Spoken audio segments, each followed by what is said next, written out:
আসসালামু আলাইকুম। আমি রুনা ব্লগস এন্ড কিচেন থেকে বলছি। আজকে আপনাদের জন্য একটা মজার খাবার নিয়ে আসলাম, একটা ভাজি, খুবই মজার। তো আপনারা দেখতে থাকুন, আমার পাশে থাকুন আর দেখতে থাকুন আমি কি রান্না করছি। আমি তেল দিয়ে দিলাম 1 টেবিল চামচ, ঘি দিয়ে দিলাম 3 চা চামচ।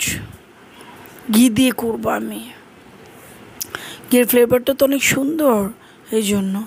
আর ডিম দিয়ে দিলাম 3টা, লবণ দিয়ে দিলাম পরিমাণ মতো, দিয়ে এটাকে ভালো করে, মানে আমি এটাকে বেশি শক্ত করব না, ডিমটাকে আগে একটু ভেজে নিব, ঝুরি ঝুরি করে ভেজে নিব।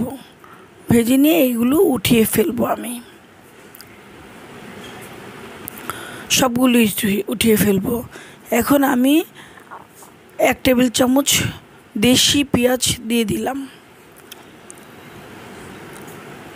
পেঁয়াজটা একটু যখন নরম হয়ে আসবে তখন আমি এটার মধ্যে যেটা দিয়ে আমি ডিমটা রান্না করব সেটা দিব। আমি দেখাচ্ছি। এটা হলো কি জানেন, পালং শাক।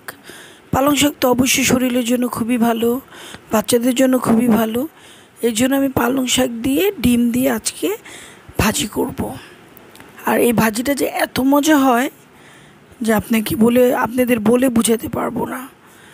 আপনারাও খেতে পারবেন, বাচ্চারাও খুব মজা করে খাবে। তাহলে এর সাথে কী গেলো, পালং শাক আর ডিম, দুইটাই কিন্তু আমাদের শরীরের জন্য প্রয়োজন। তাই আমি দুইটাকে একসাথে করে একটু ভেজে নিলাম। আর খুবই মজা, বাচ্চারা মজা করে খেয়ে ফেলছে, কোনো ঝামেলা করতে হয় নাই, কিছু করতে হয় নাই।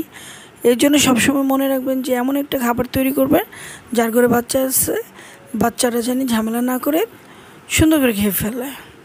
আমার বাচ্চাগুলো খেয়ে ফেলছে এবং খুবই মজা হয়েছে। আর পালং শাক এমনিও আমার খুবই প্রিয় একটা শাক, আমার বাবার খুব পছন্দের একটা শাক ছিলেন। আমার বাবা নাই আজ, কিন্তু ওনার খাবার যখন খাই, যে খাবারগুলো ওনার পছন্দের ছিল ওইগুলো আমার মনে পড়ে যায়।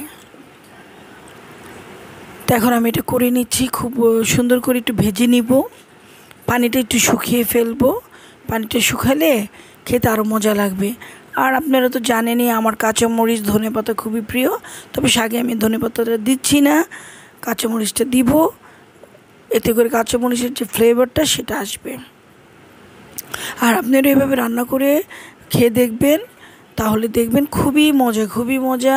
আপনারা রুটি পরোটা ভাজি, মানে রুটি পরোটা ভাত যেটা দিচ্ছে খেতে পারেন, খুবই মজা লাগবে খেতে, অনেক টেস্টি।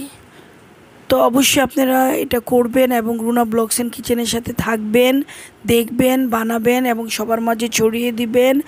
সামনে রোজা চলে আসছে, আমরা রোজার মধ্যে সবাই তো রোজা রাখবো, বিভিন্ন রকমের খাবারের আয়োজন করব। আমি যতটুকু পারবো আপনাদের সাথে শেয়ার করার চেষ্টা করব।